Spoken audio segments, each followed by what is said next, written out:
All right, you're good. Okay, great. All right, so I'm going to do a throwing demo for you, so when you get done with projects, you can come up here and practice throwing, okay? So I've got a piece of clay. I've already wedged it up. I showed you wedging earlier. And I want to go ahead and get it as close to center as I can. And I love the rings on the wheel that helps you do it. So I go ahead and get it centered. Some people center differently. You probably center different, you know, put your clay on the wheel head different than I do. And then you seal it down like that, okay? And you want to get your hands wet, and you want your wheel to be going at a pretty decent clip. I don't like mine super fast, I kind of like it fast. And you keep your hands wet because you want the clay to slide. And what I'm doing is called centering, okay? Think about your car axle. If that thing was like bent, it would be clunk, clunk. So you're trying to make this nice and straight and not warbling around. So I cone it up, and all I'm doing is pressure. I'm not pulling on it, I'm just compressing it.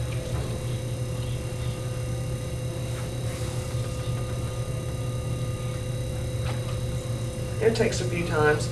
And clay is platelets with water that move like this. So you're telling those platelets to like get in the groove basically, and do what you want to do. And when you touch clay, you want to slowly touch it, slowly release, because if you touch it like that, boom. So you want to do it nice and easy.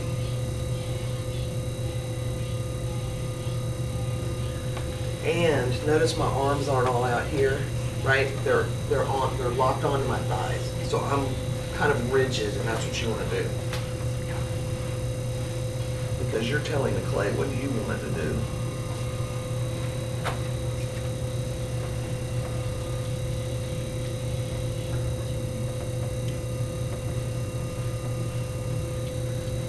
And my favorite tools when I throw, you always have to have a sponge,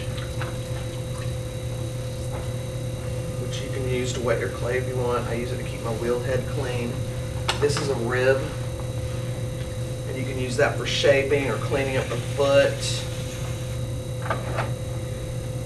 And this is it's like a cut-off tool. You can use it to cut with. And I have to have a needle tool. And those are my throwing tools. That's what I like. What do you like, Miss Murphy? What do you use when you throw?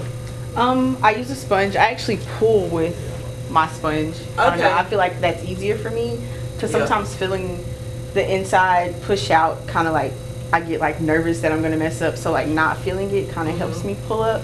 And of course I keep we call it a bob. It's and I use that too. This guy? But basically that's it. Unless I'm like doing bowls, I might use a wooden rib and then a needle tool, and that's pretty much it. Yeah. Do you throw on bats? Because I'm going to show them what that is. No, I don't throw on bats. All right, so I've got it pretty much centered. So I'm going to slowly push down so I can open my pot up.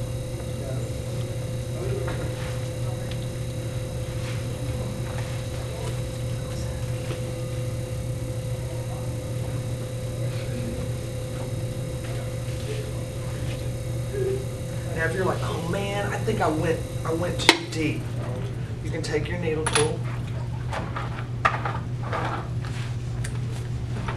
You can put it in your clay like that.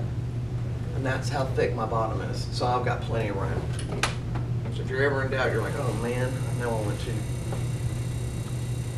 So now what I'm going to do is I'm going to slowly pull towards myself to open this up. And I'm making, this looks really easy. And I'm not to discourage you, it's not easy, but it's very learnable. And if you'll practice when you get spare time,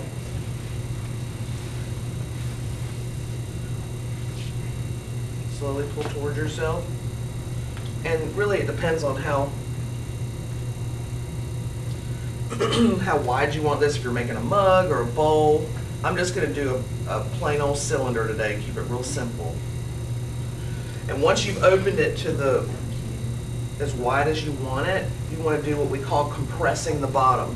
Because I pulled the clay away from the center, I need to send it back to the center. Because if you do not do that, you will get a little S crack pretty much every time. So you're just compressing the bottom. You're just sending that clay right back to the center. And if it's a little too wide, you can always collar it back in. And then you're going to start pulling up.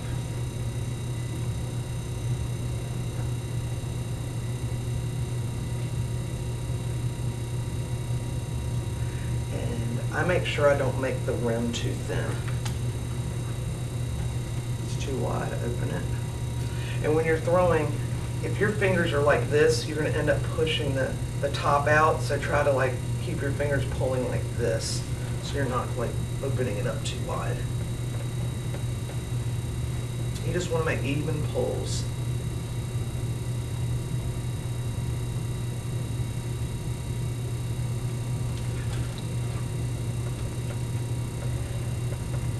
Yeah, I had a professor, he always used a chamois. Oh yeah, Jim has a sham. ShamWow. I just use I tear off a piece of a plastic bag and I get it wet and it does the same thing. Cool.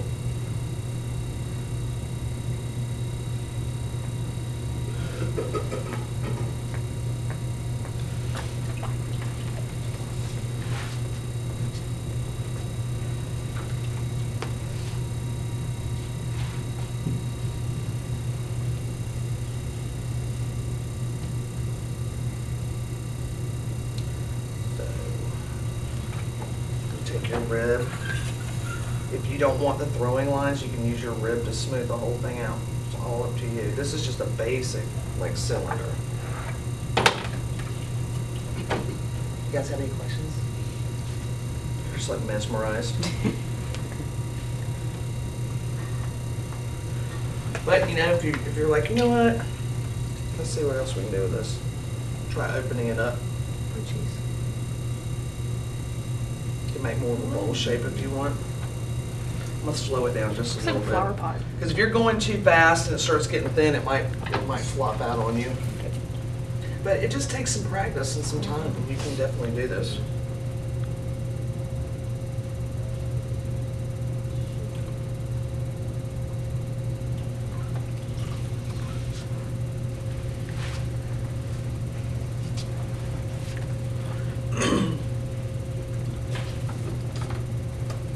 So now I'm gonna like cut it down a little bit so it's less trimming for me later.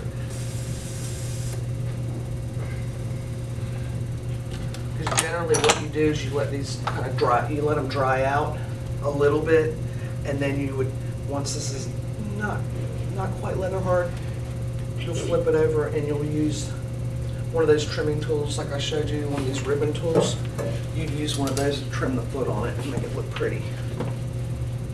Trimming's probably my favorite part. Mr. Barney loves trimming. I love trimming so much. I hire you to trim all my pots. Now all this, any clay and yuck in here can all be recycled. Just gonna clean up my foot. Make sure you get all the water off your wheel head if you can. You don't want any sitting water in your pot. What I do is I do a little pre-wash in the bucket so I don't clog up my rag with a bunch of clay. Get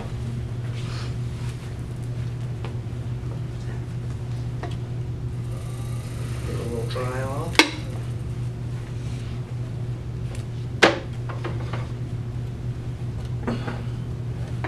Fishing line around here.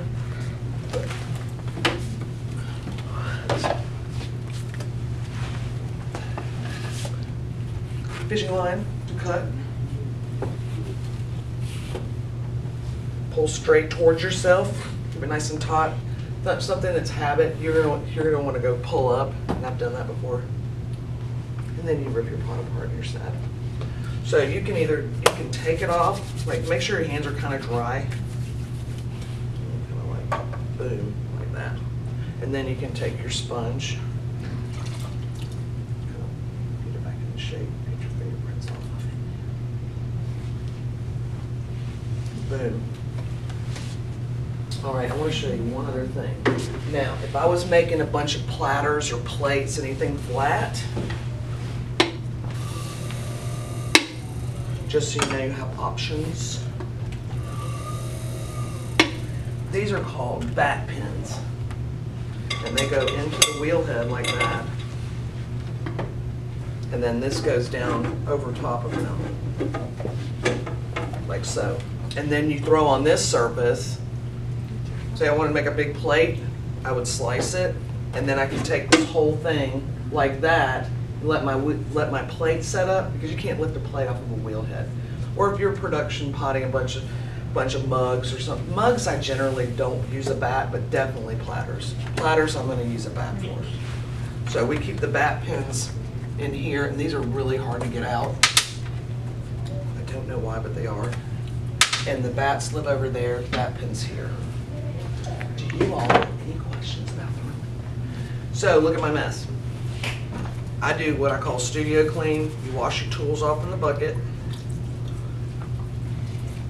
Wipe the rim off, make sure your wheel head's clean. I don't need it like crazy clean, but put your sloppy scraps in there.